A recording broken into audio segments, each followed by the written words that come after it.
उन्हें अच्छा घर और वर मिलेगा। जो हमारी बहनें गई हैं वो अखंड सौभाग्यवती रहेंगी। और इसके साथ साथ जो लोग इसमें पैदल चल रहे हैं उनके जीवन आने वाले दिनों में गुरुदेव की चेतना का जागरण करेगी, आपकी कष्ट कठिनाइयों को दूर करेगी। 2400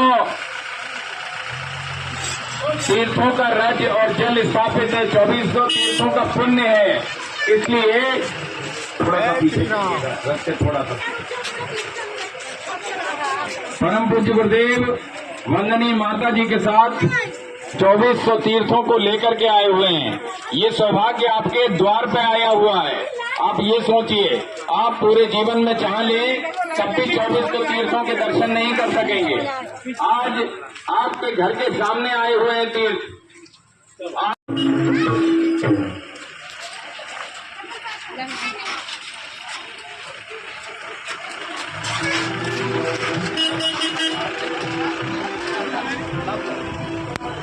ये थोड़ा सा प्रसाद है क्या? थोड़ा सा चलते रहो भैया, चलते रहो, जल्दी ये प्रसाद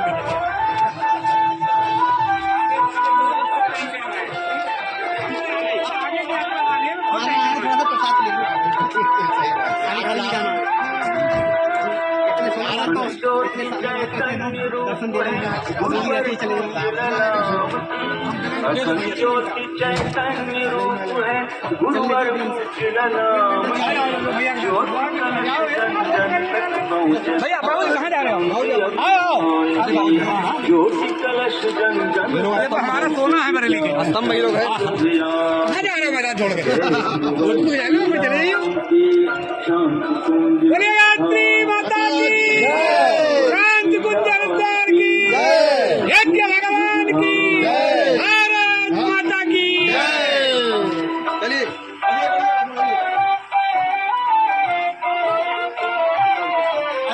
बोलिए गायत्री माता की।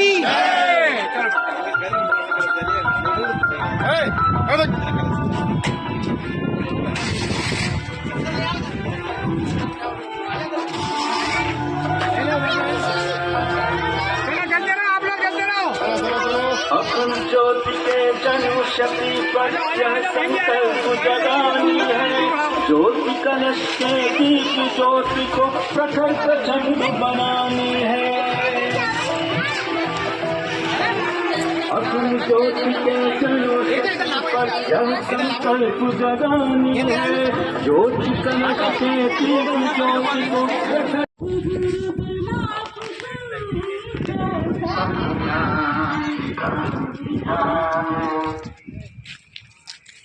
गायत्री माता की।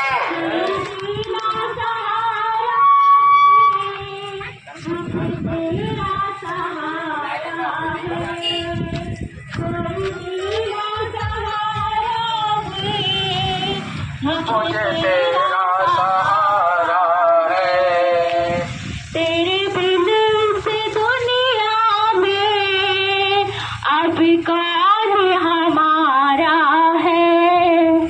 तेरे बिन से दुनिया में अब कौन हमारा है। गायत्री के महामंत्र से जीवन के सब पाप हर। गायत्री के महामंत्र से जीवन के सब पाप हरो। सुंदर सुखी बनेगा जीवन, गायत्री का जाप करो। सुंदर सुखी बनेगा जीवन, गायत्री का जाप करो। ओम भूर्भुवः स्वः तत्सवितुर्वरेण्यं। अमल कर रही है। भैया रुक के थोड़ी देर धीरे धीरे। आप सभी ग्रामवासी इस बोली देवी गायत्री के दर्शन माता करें। की, परम पूज्य गुरुदेव की, दर्शन करने से वंदना आपको माता जी की। 2400 तीर्थों का पुण्य मिलेगा। सुहागिन नार कलश सिर धारण करो। कलश सिर धारण करो। तुम्हारा ही फोटो आ गया। धारण करो।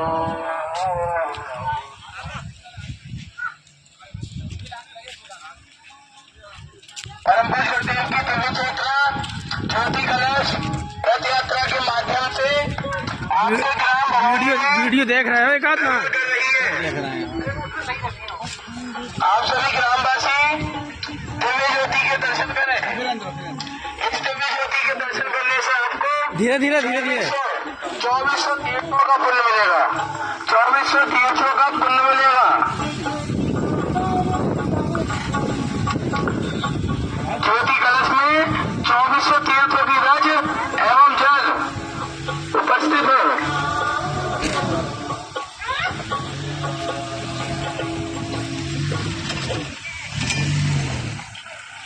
परम पूज्य गुरुदेव की दिव्य चेतना ज्योति कलश रथ यात्रा के माध्यम से आपके ग्राम करवनी में भ्रमण कर रही है। आप इस दिव्य ज्योति के दर्शन करें।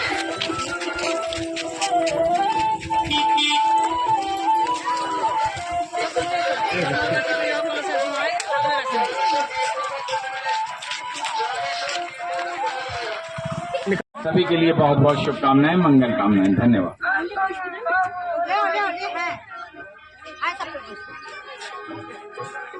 गायत्री मंत्र बोलो, गायत्री मंत्र।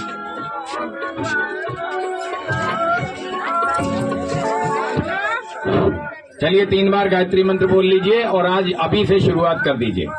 ओम भूर्भुवः स्वः तत्सवितुर्वरेण्यं भर्गो देवस्य धीमहि धियो यो नः प्रचोदयात्। ओम भूर्भुवः स्वः तत्सवितुर्वरेण्यं भर्गो देवस्य धीमहि धियो यो नः प्रचोदयात्। ओम भूर्भुवः स्वः तत्सवितुर्वरेण्यं भर्गो देवस्य धीमहि धियो यो नः प्रचोदयात्। सभी के लिए बहुत बहुत मंगल कामनाएं, शुभकामनाएं। सभी का बहुत बहुत आभार।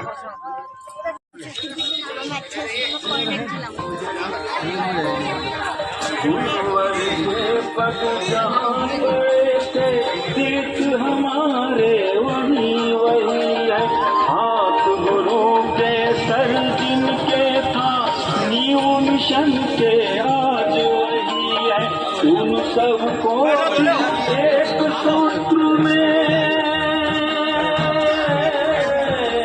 मारते पीटते हो, कुछ भी ऐसा करते हो जो आपको गलत लगता हो, तो उसे फिर गुरुदेव के रथ पर सवार कर दीजिएगा। आपकी चेतना में गुरुदेव की चेतना जागृत हो जाएगी। यदि रोज रात को उनका साहित्य पढ़ेंगे, उनका स्वरूप उनके साहित्य में छिपा हुआ है। जो भी उनके साहित्य को पढ़ेगा उसकी चेतना गुरुदेव की चेतना से जुड़ जाएगी।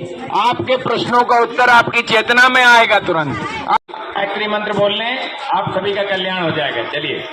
ओम भूर्भुवः स्वः तत्सवितुर्वरेण्यं भर्गो देवस्य धीमहि धियो यो नः प्रचोदयात्। ओम भूर्भुवः स्वः तत्सवितुर्वरेण्यं भर्गो। किसी एक को कहेंगे तो गलत हो जाएगा सर जी। पापा चलिए, जो कोई दर्शन करना चाहे वो लाइन में आ जाए, जो ना करना चाहे वहीं से हाथ जोड़ सकता है। जो कोई दर्शन करना चाहे वो यहाँ के लाइन में लग जाए, और जो वहीं से हाथ जोड़ना चाहता है वहीं से हाथ जोड़ ले। सभी का कल्याण हो, सभी के लिए बहुत बहुत मंगल कामनाएं। ये बहुत ही सौभाग्य का पुण्य लेकर के आया है। ये 2400 तीर्थों की जल और रज इस कलश में चला दे। सौभाग्य के साथ रखी हुई है। जो कोई भी दर्शन करेगा उसको 2400 तीर्थों का पुण्य प्राप्त होगा, परम पूज्य गुरुदेव का आशीर्वाद प्राप्त होगा। ऐसे गुरुदेव जिन्होंने वेद पुराण उपनिषद सभी को हिंदी में रूपांतरित कर दिया, 3400 पुस्तकें लिखी हैं आपको दिशा देने के लिए। यदि आप उनसे दिशा ले सके तो आप जान लीजिए कि आपका जीवन धन्य हो सकता है। उनका हर सूत्र आपको दिशा देने के लिए है। आपके स्कूल में बहुत अच्छे अच्छे स्लोगन लिखे हुए हैं, गायत्री मंत्र लिखा हुआ है। आप चाहें तो किसी भी एक लाइन से अपने लिए दिशा निर्धारित कर सकते हैं। यही परम पूज्य गुरुदेव का संदेश है। परम पूज्य गुरुदेव का संदेश है, यदि आप कुछ पाना चाहते हैं तो देना सीखें। अभी हम लोग हर चीज झपटने लगते हैं। अभी प्रसाद बंटने लगे तो एक दूसरे को धक्का देके खुद लेने के लिए आगे लग जाएंगे। पाना नहीं है, पाना है तो पहले देना सीखो। यदि आप ये सूत्र अपने जीवन में उतार सके तो फिर परम पूज्य गुरुदेव की चेतना आपकी चेतना के साथ तालमेल बैठा लेगी। रोज रात को 5 मिनट अच्छा साहित्य पढ़िए। ये मोबाइल में ही पढ़ सकते हैं, ऐसा कुछ नहीं है। और जो बात आपको अच्छी लगे 5 मिनट में उसे अपने जीवन में उतारिए। यदि आप उतार सके तो आपका कल्याण निश्चित है। रोज सुबह 10 मिनट गायत्री मंत्र जप कीजिए। ये 2 काम हैं, रात को 5 मिनट अच्छा साहित्य पढ़ना और 5 मिनट विचार करके जो बात अच्छी लगे उसे अगले दिन अपने जीवन में उतारना। रोज सुबह 10 मिनट करनी है, इसलिए कि देवता कैसे हैं, देने वाले। अरे कहाँ जाता है, कोई कष्ट कठिनाई हो, कोई तकलीफ हो, कहाँ जाते हैं? जो भी जिस किसी को इष्ट मानता हो उसके पास ही तो जाता है, लेने जाता है कि नहीं? याचक बन के जाता है, उसके पास मांगने जाता है, बच्चे की तबीयत खराब है सही कर दो, घर में कोई कष्ट कठिनाई हो सही कर दो। तो हम लोग मांगने जाते हैं उसके पास, और वो लगातार दे रहा है। आपसे कुछ लेता है? आप लड्डू चढ़ाए आओ, चाहे वो क्या कहते हैं लौट चढ़ाए आओ, चाहे पेड़ा चढ़ाओ, चाहे कुछ भी चढ़ाओ, वो लेता नहीं है। आप लोग दे आते हैं कि पंडित जी रख लो या प्रसाद चढ़ा दो, और पंडित जी ने ज्यादा जोर से डिब्बा झटक दिया तो नाराज हो जाते हैं, पंडित बड़ा लालची है, इसने तो आधा डिब्बा साफ कर दिया एक झटके में। तो ये समझने की चीज है। ये समझ के चलिए कि ये पंडित ने नहीं लिया, ये किसने लिया है? ईश्वर ने लिया है। यदि वो खुद लेगा तो दरिद्र रहेगा जिंदगी, आप जान लीजिए। तो हमें आज से कैसे बनना है? देने वाले बनना है, तब फिर होगी देव स्थापना। अन्यथा ये फोटो पूजन होके रह जाएगा। ऐसे बहुत सारे फोटो पूजन हो जाएंगे और होगा कुछ नहीं। तो आपके मन में आज से ये भाव रहे कि हमें देना है, लेना नहीं। लेना कम से कम, जितने में हमारा जीवन यापन हो जाए, तब फिर ये वास्तव में देव स्थापना है। अन्यथा फोटो पूजन हो जाएगा। किसी ने आपको मान लीजिए 100 रुपए दिए और किसी ने 1100 रुपए दिए आपके बच्चे की शादी। आपको 1100 वाला बड़ा अच्छा लगने लगता है और 100 रुपए वाला बड़ा नीचे लगने लगता है। यहाँ देखिए, समझना है इस मर्म को। अब उसकी सामर्थ्य नहीं है या उसका देने का मन नहीं। 2 चीजें होती हैं। एक है देने का मन नहीं है कि 100 रुपए में काम चला लो, 500 रुपए खाए आए जाके। एक है देने का मन है लेकिन हम पे है नहीं। दोनों चीजें अलग अलग। तो उसे 100 रुपए दिए, वो मन से दिए, मन से। वो और जो 1100 रुपए दिए हैं उसने ये सोची कि अब ये 1100 से ज्यादा देंगे। हम क्या करते हैं कि इसकी सामर्थ्य ज्यादा है, इसने 1100 दिए, हमारी नाक न कट जाए, हम 2100 देकर आते हैं। उसने आपका स्वागत नहीं किया, आपका सम्मान नहीं किया, आप परेशान होते हैं। आज से दोनों चीजें समझ लीजिए। जिसने 100 रुपए दिए, सोचिए कि उसकी सामर्थ्य अगर अच्छी नहीं है तो आप ये हिसाब और व्यापार बंद करते हैं। इससे ईश्वरी चेतना का अवतरण तब होगा जब हम ये व्यापार बंद कर देंगे। जिसने 100 दिए और आपकी सामर्थ्य उसके यहाँ 500 देने की, तो 500 दीजिए। आने दीजिए बहन जी को, ध्यान इधर ही रखिए। हमारा व्यक्तित्व तो खत्म हो गया।